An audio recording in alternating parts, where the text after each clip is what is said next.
2 kilometre পূর্বে এক দৃষ্টিনন্দন বিনোদন কেন্দ্র আমেনা পার্ক। বাঁশখালী ইকো পার্কের সৌন্দর্যের সাথে তাল মিলিয়ে তৈরি হচ্ছে এই পার্ক এখন স্থানীয়দের বিনোদনের অন্যতম প্রধান কেন্দ্র।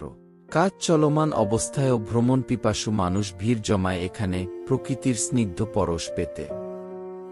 আমেনা পার্কে প্রবেশ করলেই চোখে পড়ে সবুজের সমারোহ, সুবিন্যস্ত বাগান, ছায়াময় বৃক্ষরাজি আর খোলা জায়গা শিশুদের দৌড়ঝাঁপের জন্য এক আদর্শ স্থান।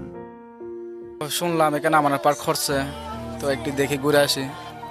আসার পথে আমাদের একটু সমস্যা হয়েছে, যে সেটা হচ্ছে রাস্তাঘাট নিয়ে। আসলে পার্ক বলতে তো মানুষজন আসবে অনেক দূর দূরান্ত থেকে। যদি রাস্তাঘাট ঠিক থাকে তাহলে অবশ্যই প্রত্যেকটা পরিবেশ মানুষ আসার জন্য সুবিধা হবে। আমার এই বাঁশখালী পৌরসভার মধ্যে কোনো একটা বিনোদনের স্পেস নেই।